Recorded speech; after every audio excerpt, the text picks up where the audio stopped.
नमस्कार सर्व शिक्षक मित्रांनो, विद्यार्थी मित्रांनो. टी-ई-टी आणि सी-टी-टीच्या मानसशास्त्राच्या विषयामध्ये आपणा सर्वांचं स्वागत आहे. आजचा मानसशास्त्राचा आपला विषय आहे बालविकास. बालविकासावर आधारित आजची आपली पी-वाय-क्यू असणार आहे. पहिला प्रश्न आहे आपला, जीन पियाजे यांच्या बोधात्मक विकास सिद्धांतानुसार वस्तुस्थायित्व हा गुणधर्म बालक कोणत्या अवस्थेत पूर्णपणे आत्मसात करते आणि या अवस्थेचा कठीण टप्पा पार करते? तर या ठिकाणी 4 पर्याय आपल्यासमोर दिलेले आहेत, आपण बघू शकता. यामध्ये पहिलाच ऑप्शन जे आहे संवेदनकारक अवस्था. पियाजे यांच्यामध्ये जन्मापासून ते 2 वर्षापर्यंतच्या या अवस्थेच्या उत्तरार्धामध्ये म्हणजेच 18 महिने किंवा आपण म्हणूया त्याला 2 वर्षाचा शेवटचा जो भाग असतो है की नाही, दुसऱ्या वर्षामध्ये, तर त्या वयामध्ये बालकांमध्ये वस्तू डोळ्यासमोर नसली तरी ती अस्तित्वात असते हा बोध निर्माण होतो. म्हणून या ठिकाणी पर्याय क्रमांक ए संवेदनकारक अवस्था हे या प्रश्नाचं योग्य उत्तर आहे. प्रश्न क्रमांक 2 कडे जाऊया आपण. लेव वायगोत्स्की यांच्या सामाजिक सांस्कृतिक सिद्धांतातील समीपस्थ विकासाचे क्षेत्र म्हणजेच ZPD ही संकल्पना खालीलपैकी काय दर्शवते? तर या ठिकाणी सुद्धा जर आपण पहिला पर्याय जर बघितला, आपल्या लक्षात येईल, बालकाची स्वतंत्रपणे काम करण्याची क्षमता आणि इतरांच्या मदतीने काम करण्याची क्षमता यामधील जे अंतर असतं त्यालाच ZPD म्हणजेच काय, झोन ऑफ प्रॉक्सिमल डेव्हलपमेंट असं म्हटलं जातं. आता ZPD म्हणजेच काय, तर बालक स्वतः काय करू शकते आणि एखाद्या कुशल व्यक्तीच्या मार्गदर्शनाखाली काय साध्य करू शकते यामधला जो फरक असतो त्यालाच ZPD असं म्हटलं जातं. म्हणून पर्याय क्रमांक ए हे या प्रश्नाचे योग्य उत्तर आहे. पुढचा प्रश्न बघा, प्रश्न क्रमांक 3. लॉरेन्स कोहलबर्ग यांच्या नैतिक विकास सिद्धांतानुसार ज्या अवस्थेत बालक समाजाचे नियम आणि कायदे व्यवस्था टिकून ठेवण्यासाठी नैतिक निर्णय घेते ती अवस्था नैतिकतेच्या कोणत्या पातळीत येते? तर ती येतं प्रथागत पातळीमध्ये.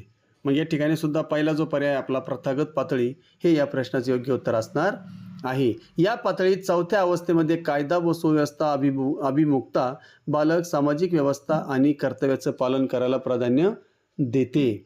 तर पहिला जो पर्याय प्रथागत पातळी हे या प्रश्नाचे योग्य उत्तर असणार आहे.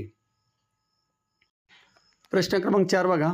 एरिक एरिक्सन यांच्या मनोसामाजिक विकास सिद्धांतानुसार किशोर अवस्थेत बालकाला प्रामुख्याने कोणत्या संघर्षाचा सामना करावा लागतो? तर आता किशोरावस्था हा जो काळ आहे 12 ते 18 वर्ष आहे आणि मुले या काळामध्ये स्वतःची ओळख मी कोण आहे निर्माण करण्याचा प्रयत्न करतात आणि जर अपयशी ठरले तर त्यामध्ये त्यांच्यामध्ये संभ्रम निर्माण होतो. म्हणून पर्याय क्रमांक बी बघा, अस्मिता शोध विरुद्ध भूमिका संभ्रम. पर्याय क्रमांक बी जर तुम्ही बघितला तर या ठिकाणी तुमच्या लक्षात येईल अस्मिता शोध विरुद्ध भूमिका संभ्रम. तर हे या प्रश्नाचं योग्य उत्तर असणार आहे. पुढचा प्रश्न, प्रश्न क्रमांक 5. बालकाच्या किंवा बाल विकासाच्या शीर्षपुच्छ नियमानुसार बालकाचा विकास खालीलपैकी कोणत्या क्रमाने होतो?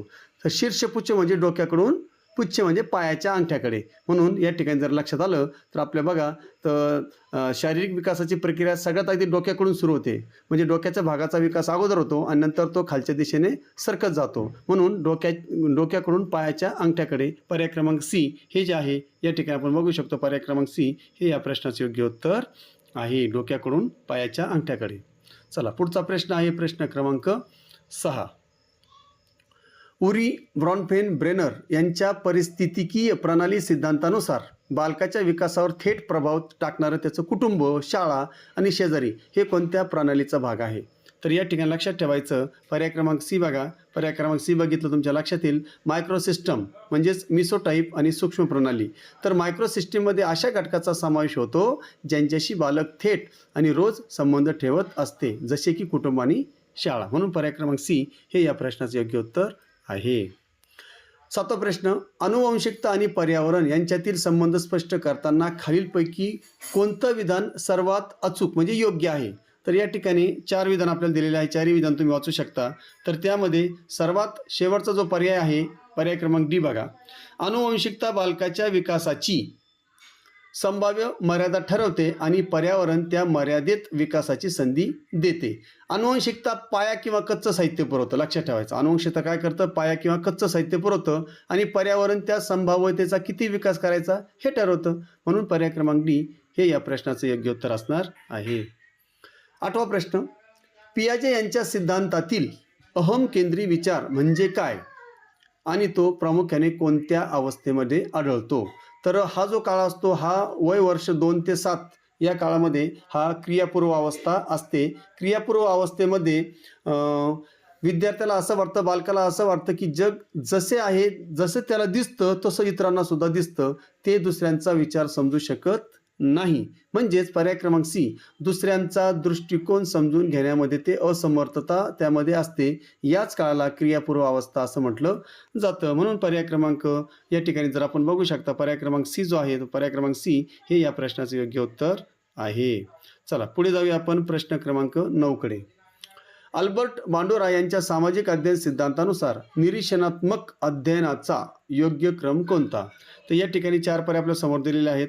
तर आपण बघू शकता, पहिला जो असतो लक्षात ठेवायचं कधी अवधान आणि सगळ्यात शेवटचा प्रेरणा. मग असं कुठं आहे? प्रेरणा 3 ठिकाणी आहे, पण सुरुवात मात्र अवधान बी मध्ये झालेली आहे. म्हणजे बांडोरा यांच्या मते आधी लक्ष देणे म्हणजेच काय? अवधान. मग ती माहिती लक्षात ठेवणे म्हणजेच काय? तर धारण करणे. नंतर ती कृती करून पाहणे म्हणजेच पुनरुत्पादन आणि सगळ्यात शेवटी प्रेरणा मिळणे.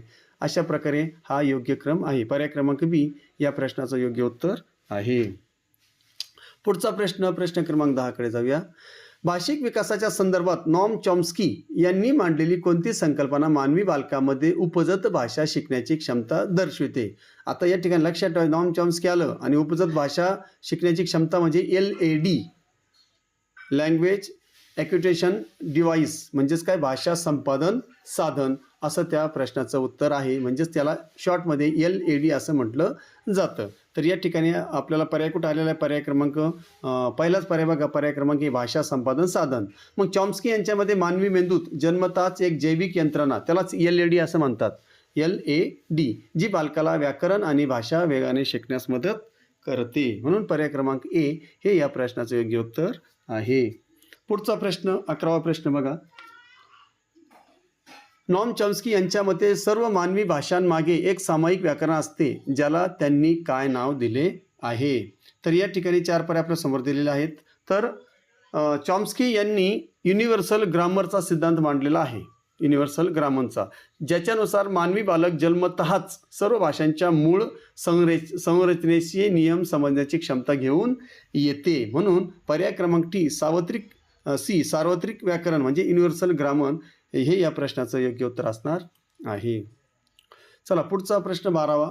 विकासाचे सातत्य, प्रिन्सिपल ऑफ कंटिन्युटी हे तत्व खालीलपैकी कोणत्या विधानातून अचूक स्पष्ट होते? 4 विधान दिलेले आहेत. 4 विधानांपैकी तुमच्या लक्षात येईल. तर पर्याय क्रमांक बी बघा, विकास ही गर्भधारणेपासून सुरू होऊन मृत्यूपर्यंत अखंड चालणारी प्रक्रिया आहेत. म्हणजेच काय? सातत्याच्या नियमानुसार काय आहे? विकास हा कधीच थांबत नाही, तो मरेपर्यंत चालू असतो. म्हणून पर्याय क्रमांक बी हे या प्रश्नाचे योग्य उत्तर आहे. पुढचा प्रश्न 13वा. बालविकासात क्रिटिकल पिरियड म्हणजेच संवेदनक्षम कालावधी म्हणजे काय? तर या ठिकाणी लक्षात ठेवायचं आहे, असा कालावधी की ज्यामध्ये विशिष्ट पर्यावरणीय घटक बालकाच्या विकासावर सर्वाधिक आणि अपरिवर्तनीय प्रभाव टाकू शकतात. मग या ठिकाणी जर तुम्ही बघितलं, तुमच्या लक्षात येईल पर्याय क्रमांक बी असाच आहे. कारण संवेदनक्षम कालावधीत जर बालकाला विशिष्ट उद्दीपक किंवा अनुभव मिळाले नाहीत, तर त्या क्षमतेचा विकास होणे पुढे अत्यंत कठीण किंवा अशक्य बनते. उदाहरणार्थ भाषा शिक्षण. म्हणून पर्याय क्रमांक बी जो आहे, पर्याय क्रमांक बी या प्रश्नाचा योग्य उत्तर आहे. पुढचा प्रश्न 14वा. प्रगतिशील शिक्षणाचं जनक जॉन डुई यांच्या मते शाळेत शिक्षणाची प्रक्रिया कशी असावी, कशी असली पाहिजे? तर या ठिकाणी आपल्याला 4 पर्याय दिले आहेत. कशी असली पाहिजे बघू शकता आपण. तर पर्याय क्रमांक सी बघा, शिक्षण ही एक सामाजिक प्रक्रिया असून ते कृतीद्वारे शिक्षण यावर आधारित असलं पाहिजे. कारण जॉन डुई यांनी अनुभवात्मक शिक्षणावर भर दिलेला आहे, जिथे बालक स्वतः प्रयोग करून किंवा सामाजिक वातावरणात शिकते. म्हणून पर्याय क्रमांक सी हे या प्रश्नाचं योग्य उत्तर असणार आहे.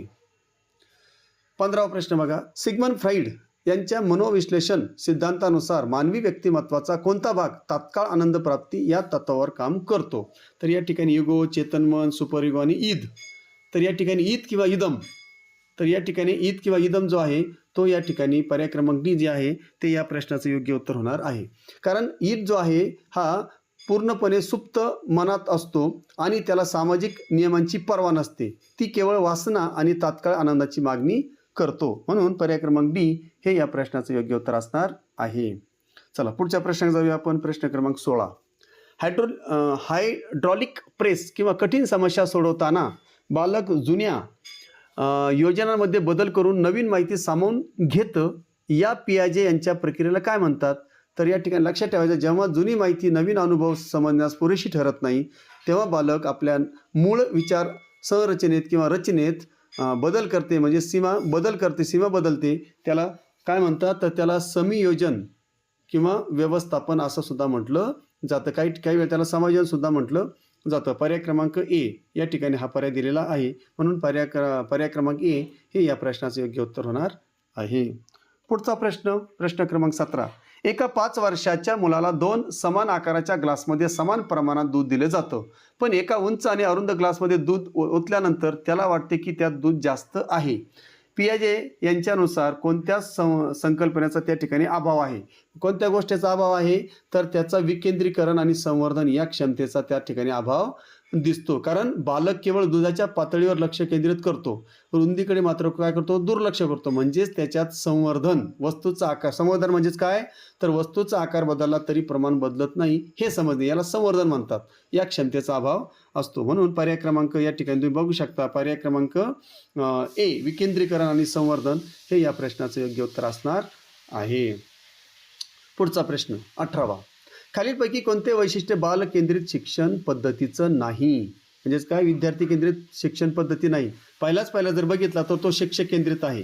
म्हणून या ठिकाणी वर्गात शिक्षकाने निष्क्रिय होऊन केवळ पाठांतर करून घेणे हे या ठिकाणी विद्यार्थी केंद्रित किंवा बाल केंद्रित शिक्षण प्रणाली होऊ शकत नाही किंवा पद्धत होऊ शकत नाही. म्हणून या ठिकाणी पर्याय क्रमांक एच या प्रश्नाचं योग्य उत्तर आहे. 19वा प्रश्न. गार्डनर यांच्या बहुविध बुद्धिमत्ता सिद्धांतानुसार कवी, लेखक आणि वक्त्याकडे कोणती बुद्धिमत्ता सर्वोच्च पातळीवर असते? तर या ठिकाणी बघा, त्यांना कवी असेल किंवा लेखक असेल किंवा वक्ता असेल यांच्याकडे भाषिक बुद्धिमत्ता सर्वोच्च पातळीवर असली पाहिजे किंवा असतेच. शब्दांचा प्रभावी वापर करणे, भाषा समजणे आणि तिची निर्मिती करणे या कौशल्यांचा संबंध भाषिक बुद्धिमत्तेशी असतो. म्हणून पर्याय क्रमांक ए भाषिक बुद्धिमत्ता हे या प्रश्नाचं योग्य उत्तर आहे.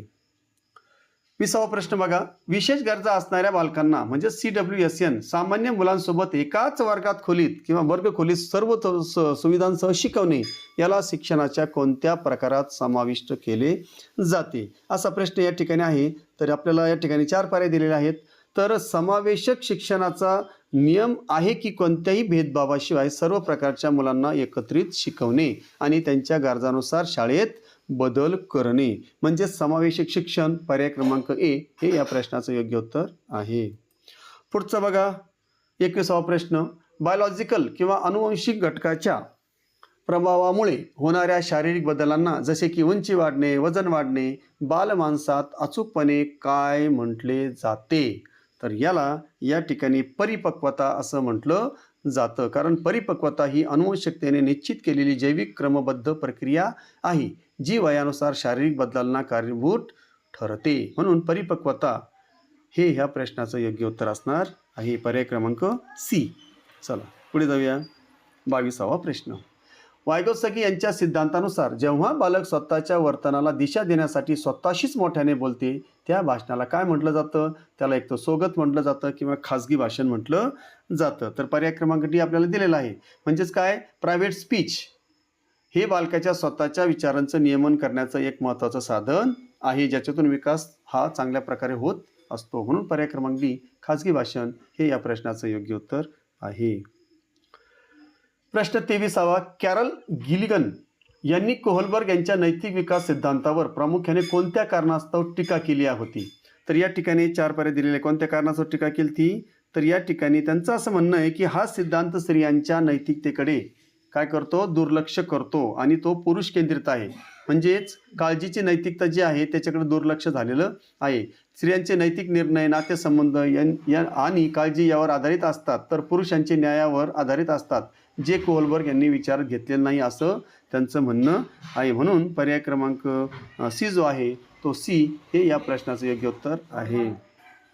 पुढचा प्रश्न 24वा. एक शिक्षिका विद्यार्थ्याला एखादी कठीण समस्या सोडवताना सुरुवातीला अर्धवट सोडवलेले उदाहरण देते किंवा क्लू देते आणि वायगोत्स्की यांच्या परिभाषेत या तात्पुरत्या मदतीला काय म्हणतात? तर त्याला स्कॅलफोल्डिंग दिलेले का? स्कॅलफोल्डिंग सगळ्यात शेवट स्कॅलफोल्डिंग, मचान किंवा पाड अशा प्रकारचे शब्द वापरले जातात.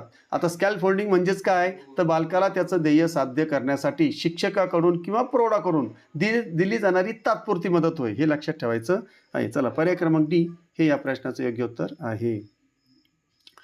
25वा प्रश्न, बाल विकासाच्या संदर्भात स्थूल स्नायू कौशल्यचे अचूक उदाहरण खालीलपैकी कोणतं आहे?